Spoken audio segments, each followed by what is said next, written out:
Okay, I think we should now be live. Hello. Yes, so this is the House of the Dead, the original for the arcade. And yeah, you get to see the great introduction for the House of the Dead. I believe this released back in the arcades in 1996, so it's very familiar because I think a lot of people must have played this back in the day. Back when, yeah, arcade cabinets were a thing. I mean, technically they are still a thing, but you remember back in the day, you used to go to an arcade, and these games used to suck you in, and they used to take all your money. Obviously, with it being Halloween, seems about right to have this. Now, I will just make something real quick. So this is the PC version. We're playing the arcade mode in the PC version. There you go.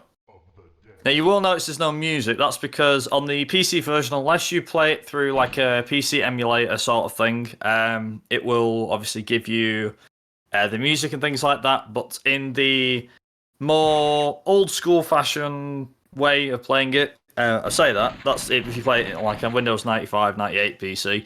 If you play it on modern systems like I'm doing, then the game runs, it's just there's no music. So there'll be a lot of shooting.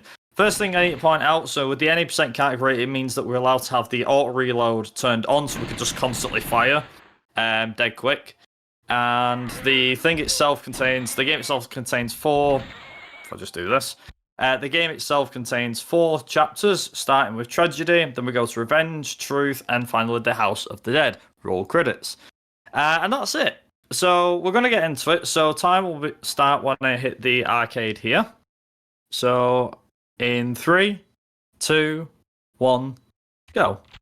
Okay, so first things first is we're going to use the right click here to shoot. Sorry, the right click to skip any cinematics.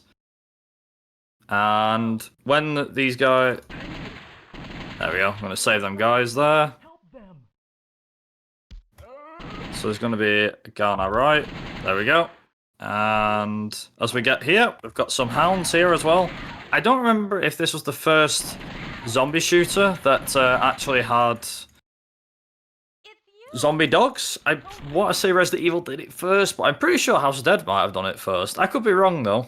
Then again, I think everyone knows about with this game. So we take a certain route and save a certain amount of people here. So they're going to give us extra lives and things like that. Now we can shoot the scientist if needs be. If we shoot the scientists, then it means that we can skip some of the things here. There we go. So we've got zombie frogs here too. There we go. Very nice. Kill the zombie in front of the door. And now we're going to get into the mansion. We've got 2, I want to say these like monkey things that are going to hang on the ceiling. So we're only going to shoot the one on the right, and we're going to let the one on the left get away, because we want to go up the stairs on the left-hand side. There we go. And lastly, unfortunately, we want to shoot the hostage here. There we go.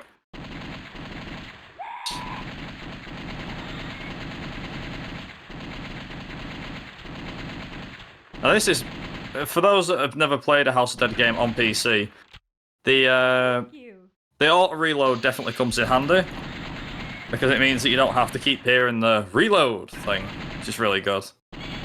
Also, we've got some bats. We've also got, if I can get them, there we go. Nice.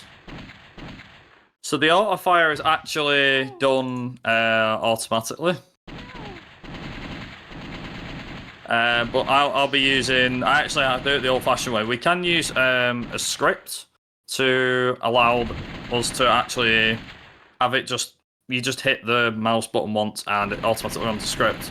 What I'm doing here is actually using the left click and just spamming it. Like that. Hence the reason why it's so fast and frantic. Also, we're right near the end here of the first one here.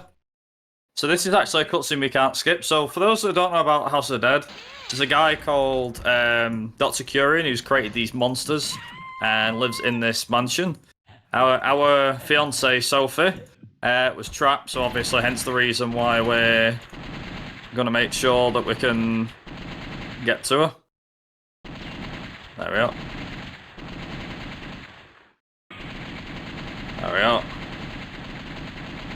So you want to ideally aim for this creature here.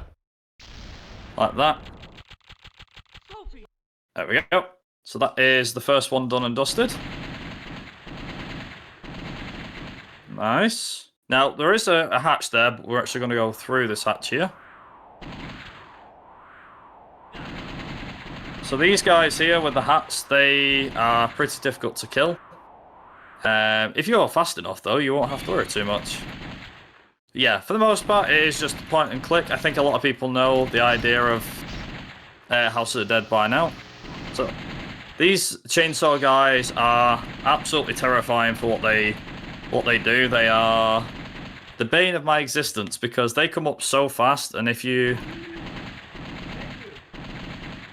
not careful, then yeah, they can kill you fast. Same with the big guys too. These guys can really kill you. There we go. Nice.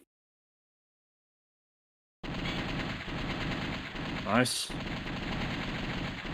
Now, one thing I will mention real quick is that not only have we got like unlimited bullets to an extent, but we also have 9 lives. So I'm actually going to not shoot here. Yep.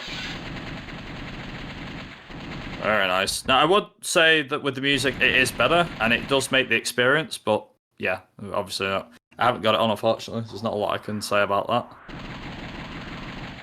There we go. So we're going to save this guy over here, like that. Leave that there. Very nice. And we're going to make sure we kill these guys here. Make sure this comes up here. Like that.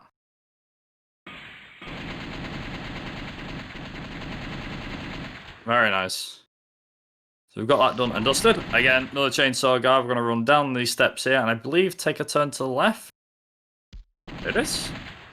And immediately we've got these guys here. Now, in the remake, it's worth noting that these guys are a lot easier to kill.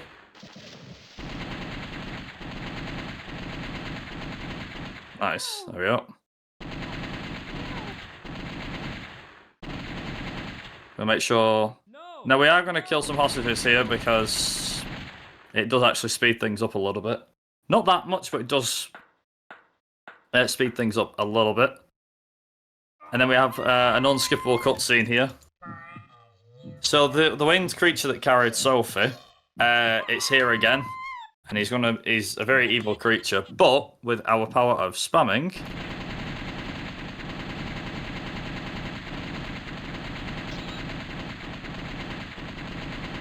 there we go.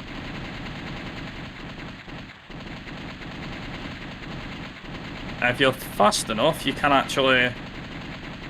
There's only a certain point now where I think it's here. Yeah. It's actually got to a point where you can't kill it anymore. You can't actually injure it anymore. There's actually only so much damage you can do. And then we get to this part here where we're now going to have it come at us like this.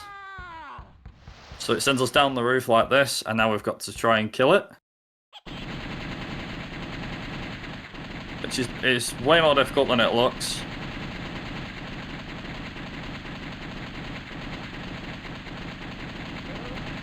There we go. Killed it. And we're going to wait till we get to here. There we go. So we're on to chapter 3 now, which allows us to get in from the left-hand side here. So our guy here is, what's he called? Thomas Rogan, he's called. I think it is. Thomas Rogan and G. G's quite an interesting character. He's actually one of the stalemates of the House of the Dead franchise, you could say. It's quite interesting, really, because I think he's one of the main... Apart from Thomas Rogan, I'd say G's like one of the biggest characters in the House of the Dead franchise. Weirdly enough. He's been in near enough all of them, as far as I can remember. So this gate is going to open here. And what we're going to do here is immediately open this Now you can choose to not save her if you wish to do so, but I would highly recommend not doing that. If you like, you can let her die if you wish to do so, but I wouldn't recommend it. There we go. Very nice. So these guys in particular are a bit of a nuisance. These guys with the like dagger things are very interesting. Also, zombie spiders. Who would have thought that was a possibility? And someone such as myself, being an arachnophobe, arachnophobic, is it's a bit difficult, really. And I take a lot of satisfaction killing zombie spiders, you might imagine.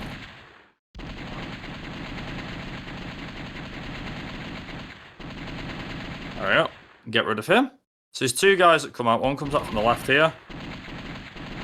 One comes out from the right. There is one that jumps out at you if you're not careful. There are these coins which you do hear me. There we go. There are these coins that you can pick up for added score, if you wish to do so. But yeah, they're not really necessary, I'd say. But if you so desired, you could decide to do it. There we go. And a few zombie spiders, because why not? Obviously, you gotta have zombie spiders, right?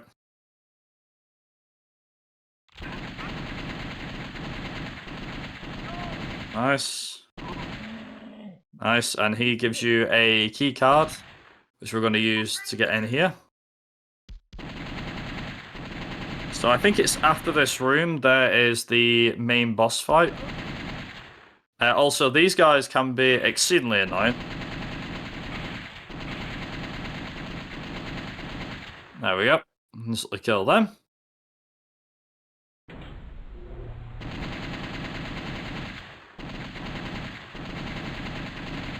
Nice, we got him. You can actually shoot these guys as soon as they land. You also notice as well you can take health off them. But yeah, also we're going to try and get in here, but we can't get in here. So door opens and wow, there's 2-3 guys. The guys with the axes here are a real pain.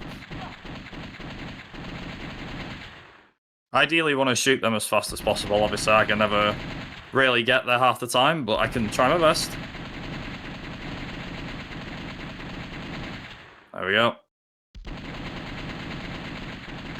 These are like the tough versions of the guys we just defeated as well, so we have to be very careful.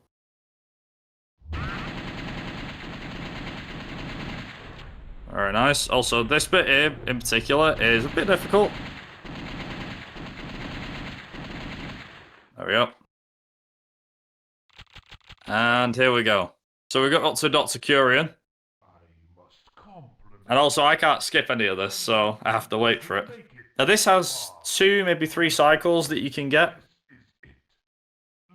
And he believes that this is the actual main enemy that you've got to defeat. Just like this massive spider thing. Now, I will say, in the remake, this thing is way more terrifying than it looks. It's way more scary. So if I can get it, I should be able to. That's interesting. It's not taking any of my bullets. Nice. So eventually it falls to the bottom, where it will crawl away. But we say, haha, no you don't.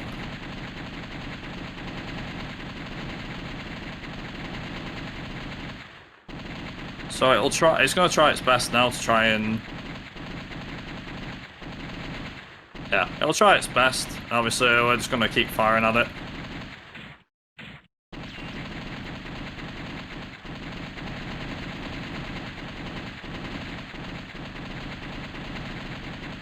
Eventually, it's going to open its arms up.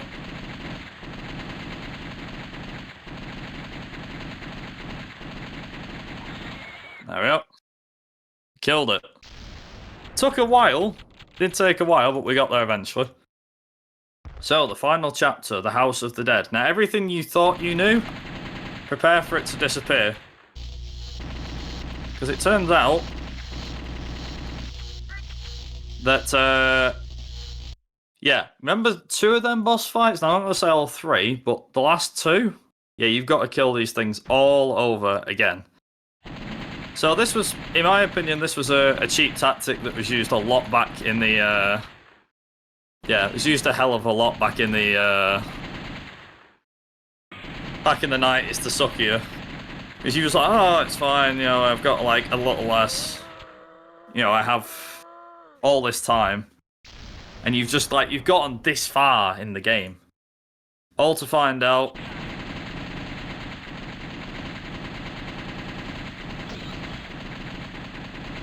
There we go.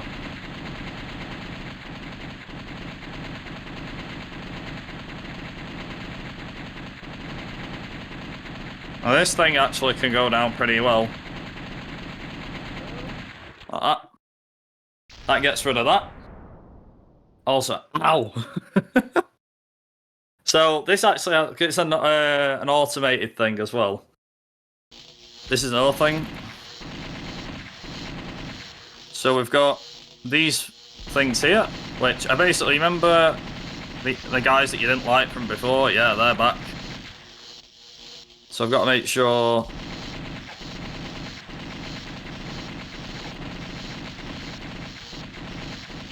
There we go.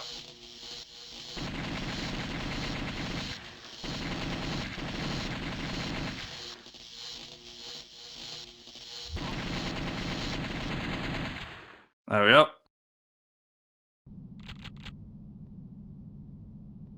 And now we're gonna fight. You guessed it. No way out, Kyrian. I can't skip this, by the way. I must admit, I really respect your consistency, but you will never, ever defeat me. Say hello to my master. Behold, Magician. One of the most iconic bosses of the House of the Dead franchise. One that kept coming back and kept coming back. And even in the final boss for House of the Dead 3, this was a what was it? The Wheel of Fate in the House of the Dead 3 was basically an ode to Magician, I'm pretty sure. Supposedly it was in House of the Dead 3, or was supposed to be the final boss in that game, like it was in this one. But honestly, I mean, they brought it back for House of the Dead 4, which you'll see. Because believe it or not, we're actually going to fight Magician twice.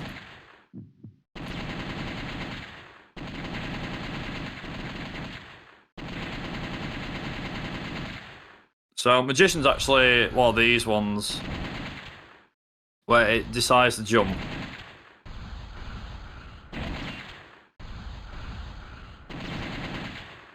One of the things I like about it is it has a weak point. There we go. There we go. Nice. He's trying. So now he's going to get a bit faster.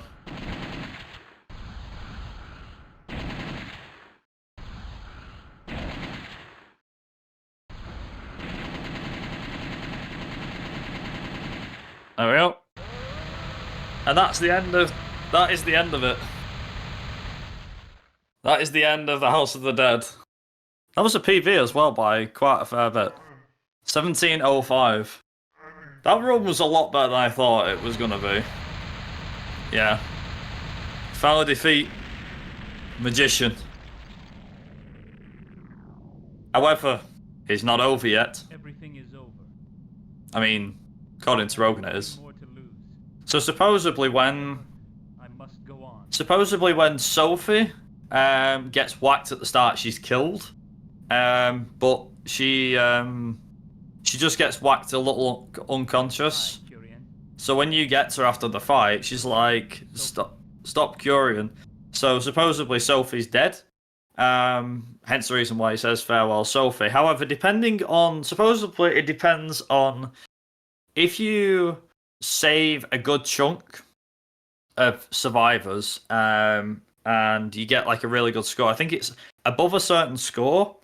You're able to, if you rack up a certain amount of a score, over, I think it's after, if you rack up less than 65,000 or 60,000, I think it is, it gives you a generic ending, which I think is what we'll probably see. But if you get over 60,000 but less than 70,000, it gives you a bad ending. And if you get over 70,000, you get a good ending.